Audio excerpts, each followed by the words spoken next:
Hello, I'm Jonathan Enstock and I've been in education for over 40 years. I've taught children all the way from kindergarten to grade 12. I have been a teacher advisor and now I help teachers teach creatively so that the aliveness of teaching and education is really meaningful to children. I have to share with you today a concern of mine, and that is that I really believe we're going down a path in education which misses the heart of childhood.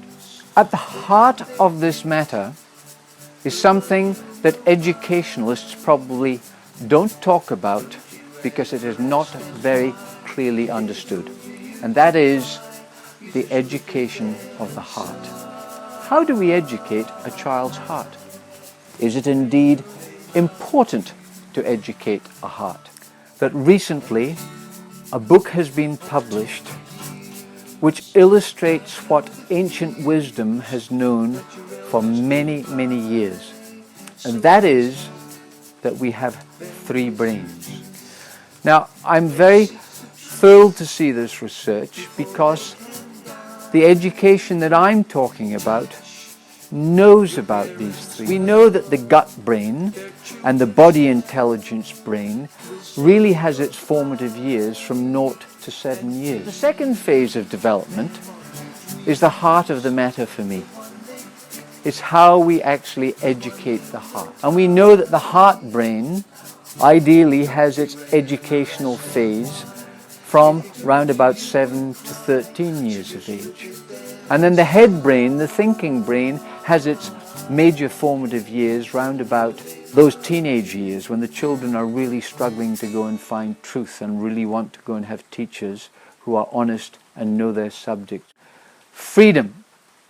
Freedom of the mind, freedom to see what needs to be done in the world is a much greater inspirer of human will than just being organized to be a product in a process. So head, heart, and gut or body intelligence are very, very important. And I am so thrilled that this research has come out because it may well help us to teach better in the future. My book, Teach the Children Well, Our Spiritual Investment, is all about how we can assist these three brains to develop through very, very non-complicated processes of parenting and teaching.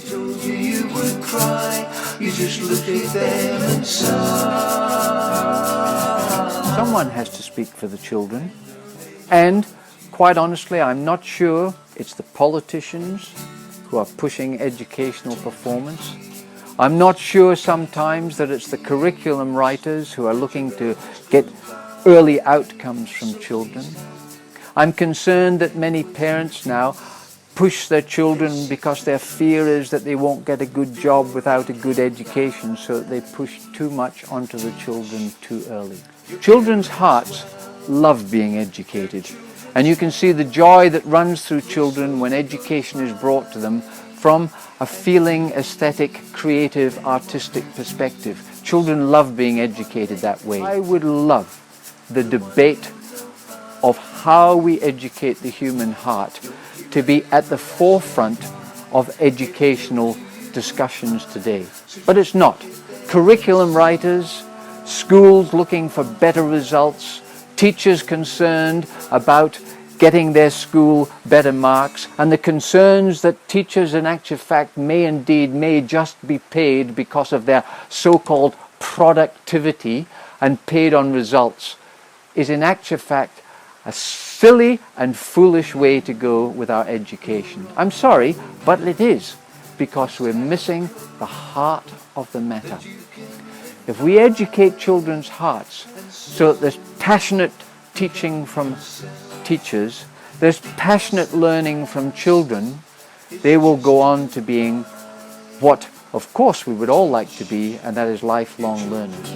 Now, children need a childhood.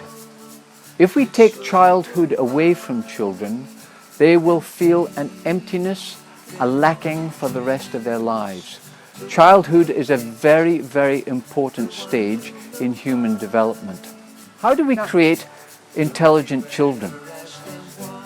Well, we create intelligent children, according to Einstein, by telling them fairy stories. When they get to about 9 years of age, we'll start questioning whether or not Santa Claus is actually real or not. This is a psychological shift in their development and often completely missed in education. If we do not allow children to develop their imagination, enjoy a fantasy world during their childhood, they may have a craving for it later on in life, which can lead to things which in actual fact are not helpful or healthy for them. But I talk to many teachers now because I run professional development workshops for teachers, and many teachers are telling me that some children are just completely burnt out by the time they get to year 6, year 7, year 8. Their creativity is gone, their zest for learning, their ability to sit and listen, to be engaged with a good story which can be very informative. Sometimes it's just completely gone. It's almost as if the lights have gone out. And to switch the light out on human beings is like switching the light out on humanity.